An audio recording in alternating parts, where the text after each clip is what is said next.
Welcome to episode 473 of the Selling Your Screenplay podcast. I'm Ashley Scott Meyers, screenwriter and blogger at sellingyourscreenplay.com. Today I am interviewing producer and screenwriter Greg Lyon. He is an independent producer living in the San Francisco Bay Area.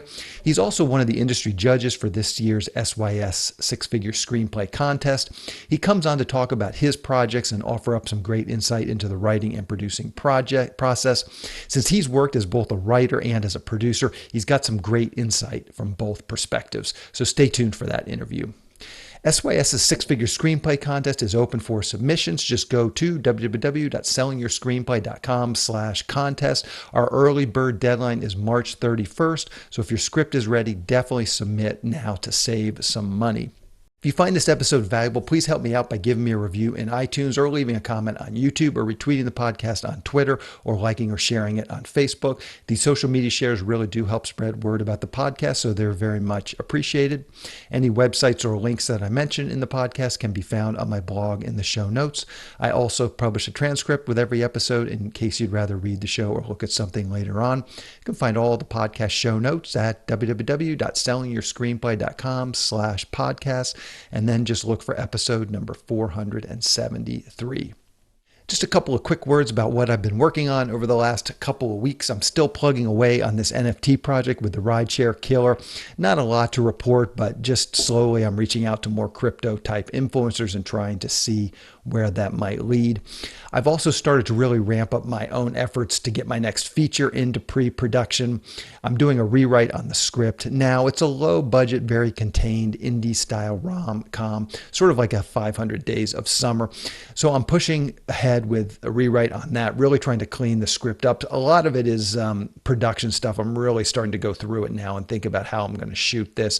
I've started to scout out some locations, and again, this rewrite is sort of a real production rewrite. So if I don't think I can get a location, I'm just having to rewrite out of it. But interestingly, I've been using this site called Gigster.com, Giggster.com, and they post tons of properties you can rent to film at. And it seems like the prices are actually much lower than they were before COVID. Once COVID hit, I was talking to a actor that had one of my scripts, and we were sort of trying to find some locations for that project. And so I was looking at the prices, and I had just done the rideshare killer, 6 months before COVID, or I guess 3 months before COVID.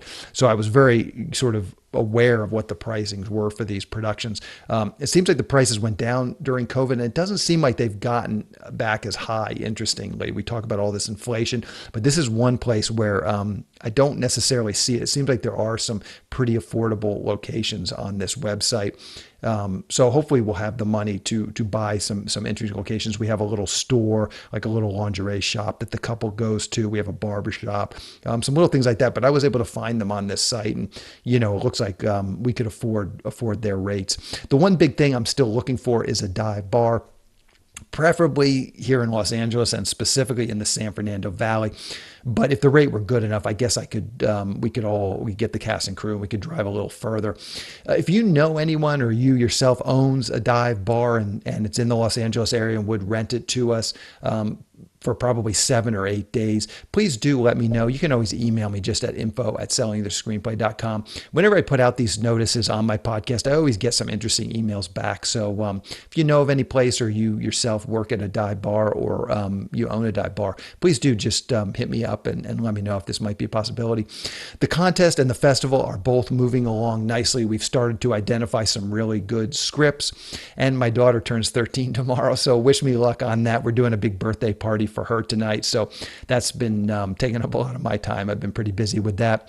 Also, I wanted to comment on this new artificial intelligence app that is all the rage these days on the internet. It's OpenAI's ChatGPT. Hopefully most people have heard about it. If not, you really should check it out. Just Google OpenAI ChatGPT to get a demo. It's very sophisticated artificial intelligence that can write some pretty impressive responses to just about any question that you might ask it. A lot of people are using it for content generation, contracts. I saw a guy on TikTok. He's some sort of like a renter, property owner, and he does a lot of rental agreements. And he went in there and was able to cook up a rental agreement, just type it in and edit it and kind of get some revisions. It's basically just a big text box prompt where you type something in and then it responds. So you can literally, as I said, type in anything and it will give you, for the most part, a pretty good response. So I decided to try this with screenwriting. So I go in there, I told it to write a scene where a teenager was trying to get a raise in his allowance from his mom and give me a surprise ending. I thought this was a good little bit of conflict and drama, just a simple scene it could pump out. So you type this into this little prompt and it pumps this thing out in a few seconds, a fully written scene with characters and everything. It wasn't a great, bit of screenwriting. If someone sent it to me and I was critiquing it, I would say it was very on the nose, sort of, a well-written screenplay scene. There's a lot of context. There's a lot of subtext. There's a lot of just stuff going on. This was just very straightforward, very on the nose. And it sort of lacked any real conflict. The characters weren't that well drawn and things. So, there's definitely some issues, I would say. But, as a scene, just like one scene, it had a clear beginning, middle, and end. It definitely understood what I asked it in the prompt. Like I put in, as I said, some specific things like the surprise ending, and it did cook that up for me. And I'll give you the surprise ending just so you can kind of see for yourself and judge for yourself about how good it was. The surprise ending, basically, as I said, the scene is the mom goes, or the mom and the son are talking, and the son wants a raise and allowance. The mom finally agrees, says, okay, we'll give you the raise and allowance. She leaves his bedroom, and then he looks at his computer, and there's like a new message from some company that's emailing him a job offer. So now he's getting his raise and allowance, plus he's getting this job offer. It's not a great surprise. It wasn't set up. It's not something, a great surprise is sort of something that's set up. I See Dead People is sort of the ultimate in sort of a surprise ending. But it's really well set up in the entire thing. This was not. This was a surprise ending, but it wasn't like a setup and a payoff. So again, it was a surprise, but not a great surprise. And I would say that's sort of how I would rank it. It does what you tell it, but that's not necessarily going to give you the greatest response. But I do see a lot of potential with this. I'm thinking on my next screenplay, I might go in and just scene by scene tell it to write out each scene. There's some sort of very interesting artificial intelligence learning that goes on, because I did this example I gave with the mom and the allowance. I did it a few different times, and it definitely seemed to learn from each time because it used the same character names, and there were some sort of things that it was pulling from. As I revised this scene, it was not just cooking up a totally new scene. It was sort of pulling some of this stuff out. So it might be something to just go in and, as I said, just kind of crack out those scenes.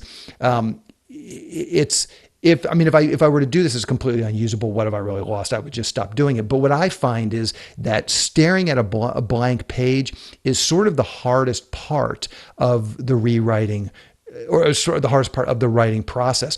And so this would sort of get you past that first hurdle, sort of a vomit draft. It's not going to be good. It's not going to be anything that you can really show to anyone or even use, but it's going to be just a scene on a page. And I find that rewriting is much, much, much easier than just writing onto a blank page. And this, as I said, I can see where this could kind of help with that.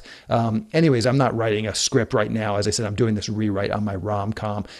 But for my next project, I think at least to start, I'll kind of just see if I can get it to pump out a first vomit draft, and then I'll start revising it and see if it makes it easier. Maybe it just ends up not being easier, but at the very least, I think, because I think I even gave it some instructions on the slug line. So at the very least, you could kind of go through it. It would lay out the character names for you. It would lay out the slug lines. Again, I think it could be helpful in some ways, just sort of giving you that first vomit draft. Anyways, that's sort of my thoughts on it. I'd be curious to hear anybody else's thoughts. Please do email me if you've used this and you have some thoughts on it, or if you've actually gotten this to work. The other thing I'm seeing on TikTok now about this is people are getting very sophisticated in how they ask queries, and so there's whole methodologies about, it doesn't have to just be one sentence. Who was the president of the United States in 1939? It can be much more sophisticated than something like that. It can be multiple sentences. It can be, you can tell it to revise something. It can pump out, like as I said, this example I saw with this rental agreement. It pumped out a contract. The guy typed something in, do revisions. It pumped out a revised version of the contract. So it really is pretty sophisticated, and it's only going to get more sophisticated. Obviously, it will get smarter. The software will get smarter, the computer, the algorithm, all of this stuff, the behind the scenes stuff will get better. But in addition, we'll get better. The humans that are using it will learn how to use it most effectively. And I can definitely see, as I said, this thing improving a little bit. If it gets just a little bit smarter, it's really going to be transformative. It's going to really transform a lot of how the whole world operates. If all of this sort of very basic, sort of low level writing can be done by a computer, as I said, it will be transformative. Anyways, do check it out if you haven't checked it out. As I said, it's just Google OpenAI Chat GPT, and you'll find it. You have to sign up with your email address, but right now, anyways, it's free. I think they're going to start charging for it in the future, but it's pretty fascinating. And when you're interacting with it, like when you're interacting, sometimes you get those little prompts and you can tell it's a computer and it's infuriating. But there's something about this that's so much smarter. You can tell it's not a human. Like it doesn't feel like a human, but it also doesn't feel like one of these chat bots where that's sort of just giving you automated responses and that we've seen, those things have been around for years where you go to a website and you put in a question, you get an answer back, and you can just tell it's not a person. It's just kind of answering it in a very rudimentary way. And this feels much more sophisticated. As I said, has a weird feeling interacting with it because it's not quite human and it's not quite like a robot. So anyways, do check it out if you have any interest in this sort of thing, artificial intelligence and stuff. It really is fascinating. Anyway, those are things I've been working on. Now let's get into the main segment. Today, I'm interviewing writer-producer Greg Lyon. Here is the interview. Welcome, Greg, to the Selling Your Screenplay podcast. I really appreciate you coming on the show with me today. Well, I'm glad to be here. Hopefully I can provide some insights that will help your audience. Yeah, I'm sure you can. So to start out, maybe you can give us a quick overview of your background. Where did you grow up and how did you get interested in the entertainment business? Well, there's a number of things. First of all, I'm a CPA by trade. So, I didn't start out, I didn't work in the film industry. I didn't go to film school. And so I really haven't grown up in it. But I kind of got involved for two reasons. One, my daughter was very successful as a child actress, and we would go to auditions and she would get highly picked. She had a hit ratio of over 50%, for this commercial, that show, whatever. So she was quite successful that way. And at the same time, I had a nephew that did go to the film school, and so I said, there's learning and there's doing. You need to do it. So I put up a little bit of money, and he and his buddies were going to go out and make some films, some short films for practice. Now, at that time, this was really YouTube taking off as having channels and such. So we kind of anticipated the change in the market. You still have your feature films and everything, but if you look around today, videos do very well if they're under 15 minutes. You want to see something that's in the 5 to 15 minute range. If I go on YouTube and I want to just check out some newscast or something like that, I don't want to watch the whole 1 hour newscast. I want to watch the part about Ukraine, or I might want to watch the part about COVID. I want to see something under 15 minutes. I don't have time to sit there and watch 1 hour newscasts all the time. Mm-hmm. So we were correct. We had the right idea. We were spot on ahead of the market that this was going to happen, but there wasn't the YouTube channels at the time. So we went out and he did 13 episodes of horror films because he was in the horror.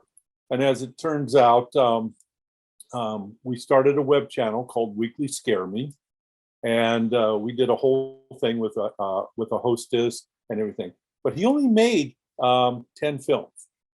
Out of the 13, they only made 10. And there were a lot of issues. We had one where literally the director melted down on the set, stormed off, and that was the end of that episode. And so he found out the challenges of being a producer and getting these episodes made. And I found myself getting drawn in as a writer because the writing was lacking. Finding people to write was lacking. And so I wrote a couple of the episodes, and I even played in one of the episodes the part of a sheriff. And I just kind of got dragged into it. And the really interesting thing about this that I learned from him was that people don't want to make films. They want to be hired. They want to be made. They want Universal Studios to come say, hey, make my next film. But they don't want to go out and make the film. They weren't willing to put the time in, the effort. And this is what Spielberg did. Back in high school, he was making films. Mm-hmm. There's some interesting stories, but we don't have time for that.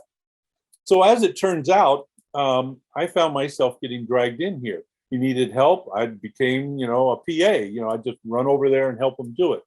So from there, we moved on. And we said, well, let's go out and let's do a short film. Let me explain to everybody. Short films are practice films. There are ways to show that, for your reel. There are ways to get some experience. But it's very, very difficult to make money off of that. So we did the first one we did was called Sucks to Be Me. And that starred Lisa Robin Kelly. And interestingly, it was her last film. She died within a year after that. And so, we did a 25, 26-minute film, and we learned a lot. We learned a lot from that. From there, we went and I was living in Paris for a year. And I said, well, my daughter was over there, and we got involved with an acting coach to keep her going. And I talked with the acting coach, and we decided we'd make a short film for him and his daughter. And as it turned out, he works with some pretty big names, and he got us Elsa Mullins from Crossing Lines. And so we did this short film in Europe called Paul Avant, and I wrote it. It's mostly in French, and I don't even speak French, so don't let language hold you back, but just make sure you get a good translation done, so that you don't say something like, oh, the dog tastes good. But anyhow, so that's, from there we did that, and that was great experience filming in Europe. We got a chance to get exposure there and learn some of the ropes in Paris. Then we came back, and I was back in America, and we did our first feature film called Gibby. And it just kind of grew legs and just started rolling.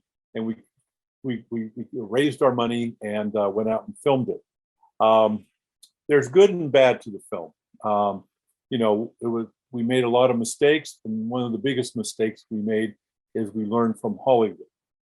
We relied on them. We took people that had experience, and they weren't very good. I won't go into names, but there were some shortfalls in this. And I found out, I knew better. And when you sit there and you talk to one of the lead actors, and they say, you should have directed this film because you know more about it than the director or the DP or any of these people. And I was literally solving problems on the set. And this is one of the things that's very interesting in script writing and screenplay and everything. And if we get a chance, we can talk about it. But I found myself having to fix problems on the set. And I realized that I could make a movie better than these Hollywood experts. So from there, we were sitting around one day, and we got a call from some people that had money and were making a film, and they were filming next week, and they just fired their producer. So we came on board to help that out. I passed the assignment off to Kyle. Kyle's the one that's trying to develop his producing career. And Kyle jumped in and took over You Can't Say No, literally the week before, and had to bring it to fruition and get the film made. And he did a very successful job. They got a very cute romantic comedy out of that, starring Peter Fonda and some other people. But it did well. It packed the house for the premiere at the Cinequest Film Festival, 700 people, and it's now sold worldwide. And rights, and so it's out there on the marketplace. I'm curious, just if I can interject, ask a couple questions about some of the things you've said. So where were you when you were making these shorts, when you were making Giddy? Where were you living? Were you near Los Angeles, or were you living in Northern California? It's the Northern California area. Okay. And I asked that in the context of like, how did you get Shannon Elizabeth? Obviously, she's from Texas, but she lives probably in Hollywood, I would guess. But how did you make those connections living in San Francisco to actually bring on a casting director or actually bring Shannon Elizabeth into the fold of a movie like Giddy? Well, it's hard to say. When I say about these front projects, behind the scenes, I work with a lot of people too, a lot of independent filmmakers. You mentioned American in Texas. And what happens is, with Shannon, well, first of all, through my connections, I met a very good casting director, Sherry. She does a wonderful job. But Shannon was drawn to the project because she is animal conscious. She wanted to work with the animal, and we had Crystal there, and Crystal the monkey is the one from Hangover, Night at the Museum. Oh, okay. Huh. And so she wanted to actually work with the monkey. Two people were disturbed the monkey when they left. Shannon, when she left, the monkey got agitated. And then when you can see it in the film where the lead actress, Katie was the actor's character name, when she starts to leave the set, she's got to go off and practice with her teammates and leaves Crystal with Sean Patrick Flanery. She throws a fit. It's kind of interesting. Those two people connected with the monkey. So, but Shannon was drawn by that. Vivica Fox is kind of interesting. Through people I knew, we had lined her up, and it just kind of comes about, that finding and getting actors and actresses on films isn't difficult if you know the right approach. The big problem is that a lot of people want to go on, want big money, and you just got to work with the ones that are within your budget. If you're going to go out there and go for J-Lo or someone like that, you're going to need a significant amount of money. So that's kind of how those things came about. Okay. What's interesting about Gibby is that we had conversations with Rob Williams' agent to actually play the father, and he would be a grandfather given his age. And they just passed on it and said, no, we got to give him some time off. And Robin Williams lives in the Bay Area and could have come over and done this without travel and everything, and it wasn't a long part. But they felt he needed time off before starting his TV series. And it was during that month that he actually committed suicide. Yeah. So, it's just kind of the way things work out in life. Yeah. So take us back. So now, okay, so you've done Gibby, you've put some of these projects together. Then where did your sort of career going? How did you get involved in this executive producing and just getting involved with some of these projects that are coming? You're just in the Bay Area, people are coming through, you have a reputation. Like, how do you get onto some of these projects? Well, okay. Well, first of all, I get having Half Moon Films, I get a lot of people pitching us all the time. Hey, I got this script. Will you buy it? Will you buy it? And I'd like to get to that topic if we get a chance. And so I get involved. A lot of people coming to me looking for money, and 99.9% of the production companies aren't going to give you the time of day. They just aren't. They're not going to talk to you. But I talk to everybody, and that's the nature of what I am. I'll talk to people. I'll try to help them out. I had this one guy that basically wrote his life story, and he had a good life story, but the script was terrible. I said, look, I'll help you with this. We worked out an agreement, but he didn't want the help.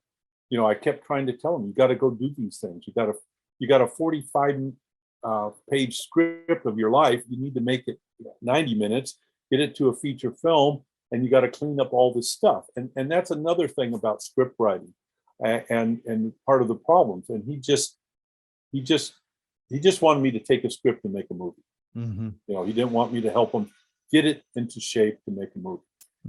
So talk a little bit, like in American in Texas, you have an executive producer credit on that. Like what specifically did you do on that film? What kind of value did you bring to that? Well, basically, here's the thing. With an American in Texas, I met Anthony through a film festival that he ran, and our Paul Avant was one of the films in it. Very well received, and won awards. Here in your neck of the woods, it was at Burbank and won Best Short Film, Best Short Foreign Film, shot in Paris, written in French. So, it qualified as a foreign film, even though I live here in America. By having Half Moon Films, people do reach out to us, and you get to know people, and through CineQuest, which I work with, you get to meet people, and they start looking for help. And Anthony reached out to me on that, and I came on board, gave him a little bit of advice, and I put $10,000 into the film, and he went out and made it. The big problem with advice is nobody listens. So you included. So the thing is that one of the things about filmmaking. Let's just bring that up. I'm going to talk about that real quick. It's in my notes about writing, but you do not sell scripts. Okay, let me explain that to you. You do not sell scripts. 90% of the films today come from source material, like books, Harry Potter, comic books, the Marvel, Disney made all their films were fairy tales. They weren't original. He just went out and made all these fairy tales. They all come from source material. And so when you write a script, that few that get made into a movie, now I'm not talking about television. They bring the writers in, they go, here's the topic, here's what we're going to write on. Let's go write this. And every week they knock out a script. Or actually, I should say screenplay. I want to distinguish between script and screenplay. A script is what you're trying to sell. It's a story. A screenplay, those TV writers, they tell them how to direct the film. They put a lot of information in there. You read those things in the first page. These are the actors. These are the characters. Second page, here's the locations. They've already got all this stuff down, handed to production, and all production has to do is go out and start doing their work. So there's a screenplays, like in television, and then there's scripts that you're trying to sell. And too many people write scripts trying to tell them how to direct the film. And if you've ever seen the movie Sweet Liberty, it's Alan Alda writes a book and he sells the rights to Hollywood, and Hollywood comes in and changes everything. It's a really good movie, actually. And so don't sit here and write your script trying to tell the buyer how to direct this film. And that's the problem they get into. They want to put directions in there. They want to put edits in there. They want to say, oh, I need a drone shot here. Don't do that. And so and then, well, that gets us off in a lot of notes about script writing. Yeah. No, let's go into that. I think that's a great topic to cover here. Give me some of your other sort of things that you see. All these scripts are getting submitted to your production company. What are some of the issues? Obviously, don't direct, write, but don't be a director in the screenwriting stage. But what are some other similar things that you see writers doing that they could probably improve? Well, we're getting onto the topic of how you sell a script. You do not sell scripts today. You have to be part of a team. And that's the tough thing. Now, yeah, scripts do get sold. I just optioned this script to this guy. You didn't sell it. You optioned it. What happens is, let's say you as a producer like this guy's script, and you're going to go try to make this movie. But you don't go out and you don't have $200 million in your reserves to go out and make it. Usually most of these small film production companies, they go out and what they do is they say, okay, I'm optioning your script. I'm going to go and I'm going to then try to get people attached and raise the money to make this film. This is how I'm going to do it. He may not succeed, your film may never get made, or your script never gets made into Mhm. a film. You got to realize you're part of a team. And part of that team is having representation. Part of that team is having a producer that's going to go out. And you've seen these movies. They've been done a dozen times where they're trying to pull together the pieces to make the film. I'm going to be pitching Gibby Cheers, the sequel to Gibby, to a major streamer here soon, and they want to know the general idea before they'll put up the money to make it. And even if they put up the money, they're just going to give me a letter that says they will buy this film. I got to still go out and raise the money. So this is what people don't understand. To get your film made, you have to be part of the whole process and getting this script into the film. Mm-hmm. And I remember talking with the writer, I can't remember his name, of The King's Speech. I met him one time, and he spent 7 years, I think it was, trying to get his story made into a movie. And so in your case, I know you make some films, and you have to sometimes feel like you're the little mother hen. Who's going to help me plant the wheat? Who's going to help me tend to the wheat? Who's going to help me harvest the wheat? Who's going to help me make it into flour and then make it into bread? Mm-hmm. We all know that little story, from when we were kids.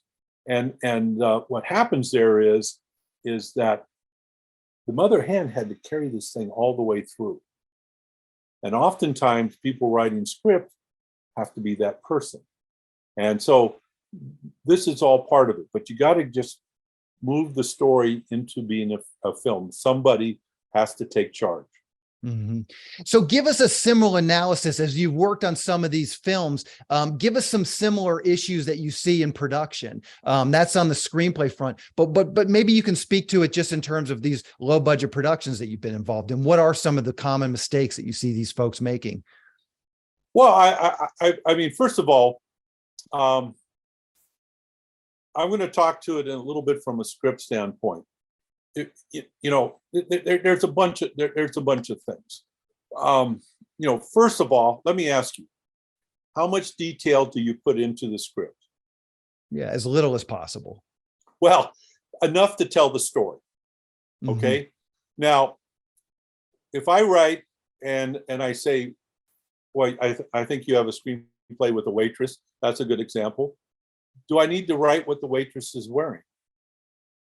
Yeah, I think in the example we're talking about, my script, no, because it's like a superfluous character that you never see again. Right. Bingo. Exactly. So, the question is, like, take Tom Hanks' movie, The Man with One Red Shoe. What color was his shoe? It's kind of important. Red. It's very important to the story because that's how the spies tracked onto him and everything else. But yeah, you have to put enough detail to tell the story. You don't have to put too much detail. And when I was early writing, and I tried to put too much detail in there, and I realized that. Why am I saying this? Mm-hmm. If I say something like a chicken coop, so you want to tell enough detail that production gets the information. Mm-hmm. But when you write a script, they're going to go and they're going to break every part of it down. And the better you can do to help that out. Now, let's take the story Rocky. We all know Rocky, one of the best scripts ever written.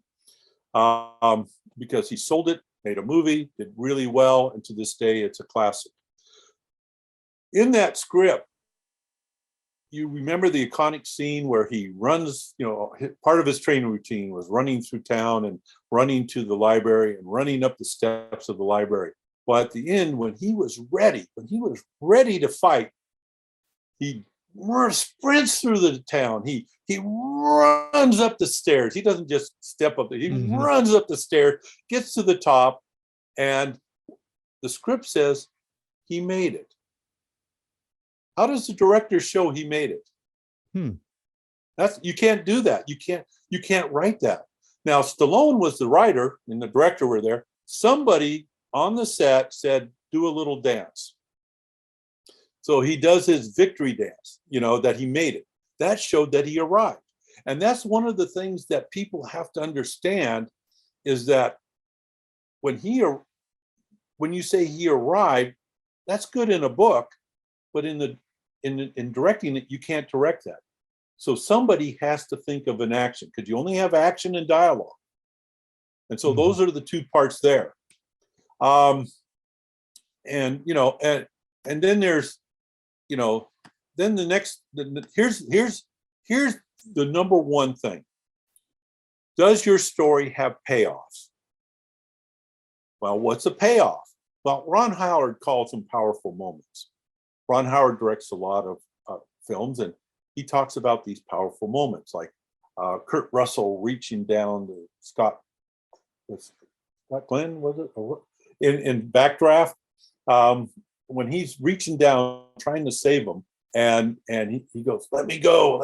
And Kurt Russell says, you go, I go. That's a powerful moment. These payoffs have to be in your story.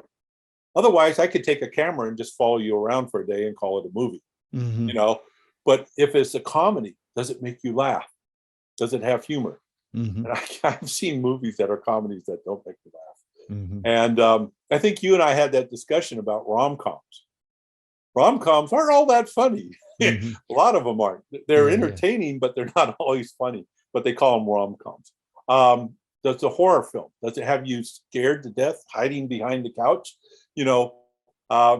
If it's an action movie, are you gripping the edge of your chair, trying to hold on while they're flying through the galaxy?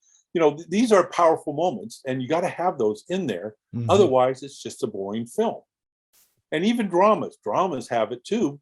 And although it's not as notable, but you have these conflicts that arise and things happen.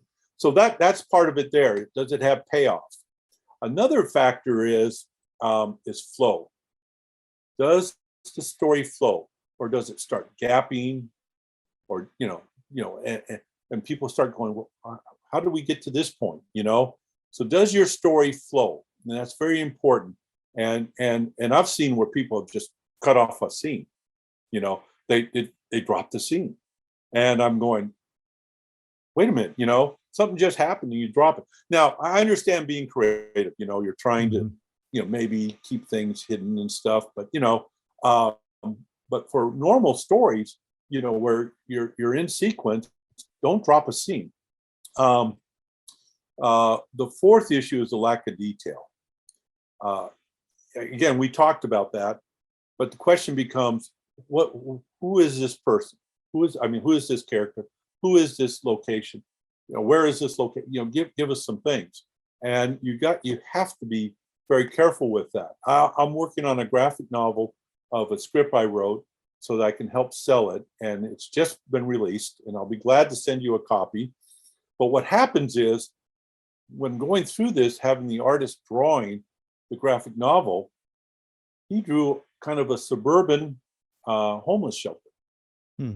And in my mind, I had a downtown rundown brick homeless shelter. And even though later on you pick up from the context before and after, he thought a nice looking suburban one, and we had to kind of deal with that. I didn't put enough detail into the script that he could draw it the way I wanted. And so those are things you have to be careful about. If it's important, get the detail in there. If it's discretionary, let them decide. I was talking with one, and see, this is, again, I've talked with this one, traded emails. She was trying to sell me her script. I read her script. What happened was, in her script, she had 3 scenes to open. They were in the kitchen, they go into the living room, they decorate the tree. Mom goes up to the bedroom and gets the young baby son. I sat there and I go, what are you doing here? You don't need 3 scenes. Just have everything in the living room, decorating the tree. Have them walk in with all the stuff, from the kitchen if you want, the cookies and stuff, and and have the mom enter by bringing the baby down. Just cut this down to 1 scene. Be efficient in that 1 scene. And then I talked to her a little bit more about that, and I said, look, let me show you an example. And I rewrote her first scene, and she goes, "Oh my God, I can't believe that. You know, you got them like this." I go, "Well, you didn't say that. You didn't say how they were going to, you know, I kind of wrote how I envisioned it in my head, but she envisioned them wearing different outfits, you know, and stuff."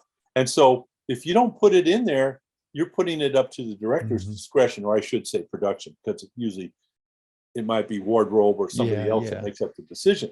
So you want to put enough of that detail so that you convey the message to them. I had them in PJs getting ready to decorate the Christmas tree. She didn't like that, you know? So this is kind of the example of what you have to do. And now, how much detail? Go back to Ben-Hur. In Ben-Hur, you remember that great chariot race? Sure. How many pages do you think it was? Yeah, it's a good question. I'm guessing not very many. If you're, it wasn't even a page. It was one sentence. They raced. You know, and so that's what happens. Go back to Shakespeare. Read Shakespeare. Shakespeare focused more on the story and the dialogue than the action.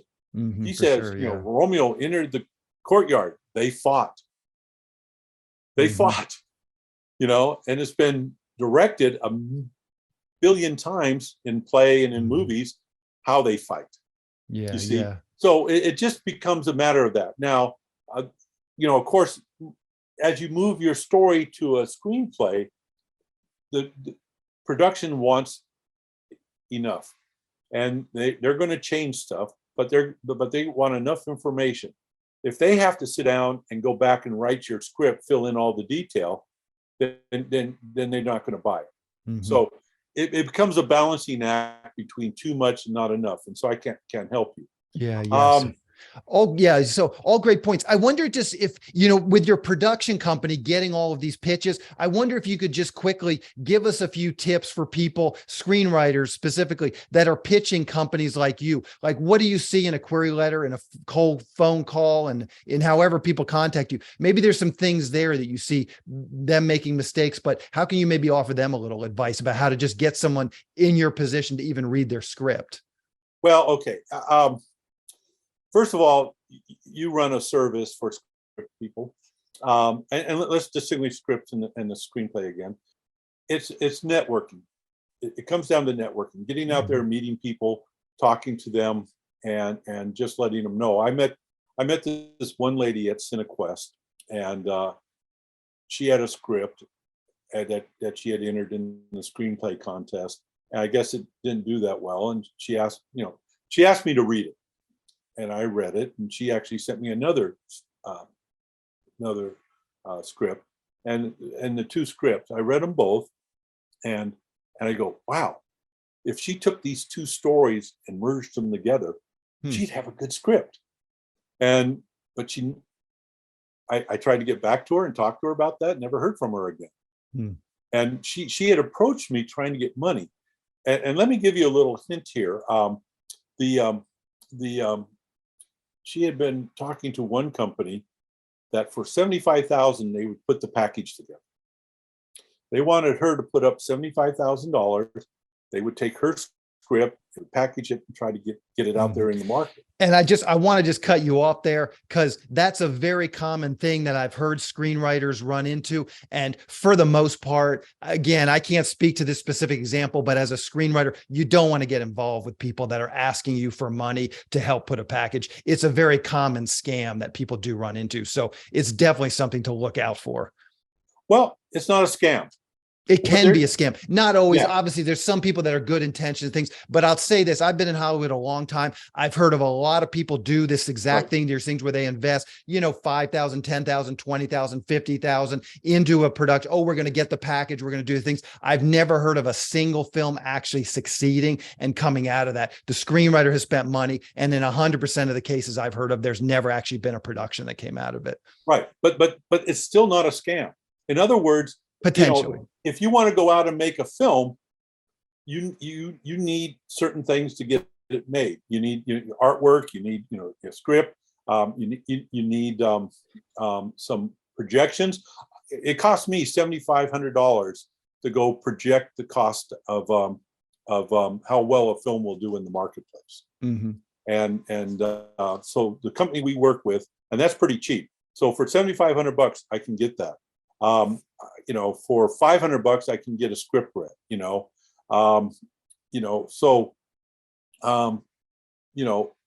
and the artwork, you're going to look at 2,500 to 5,000. All these things, it adds up.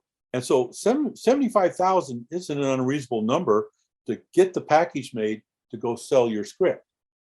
So, I think the problem is that 99% of the time, the companies that are doing it, they're doing it for the $75,000. They're not doing it because they really believe in the script or they believe in the writer. And that's the disconnect. I mean, and that's the thing, is a producer, a real Hollywood producer understands that they have to take on those costs and they don't expect the screenwriter to pay them. If you're the screenwriter and you're paying for those costs, that's all well and good. It doesn't necessarily mean it's a scam, but it means that this producer doesn't really believe in your project enough to put their own time and money into it.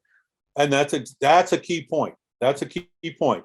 In other words, right now, if somebody came to me and asked me to help them make their film, we would do exactly what they want. We will give advice. We will help them do all the projects. We had one company, a bunch of college kids, and they had a film they were working on. And they sent stuff over, and they sent their artwork over, and I go, oh my God, you can't do this. This is terrible. This isn't very good. And so we gave them some tips on it, and they went back and they made, wow, this is a good poster. They they just had some gal sitting out in the desert looking scared, and it just, I'm sorry, that's not going to work. And we said, well, do this. It was a horror film. We had them, using the what the board, blanking on that right now, but chop the head off, sitting on a director's chair.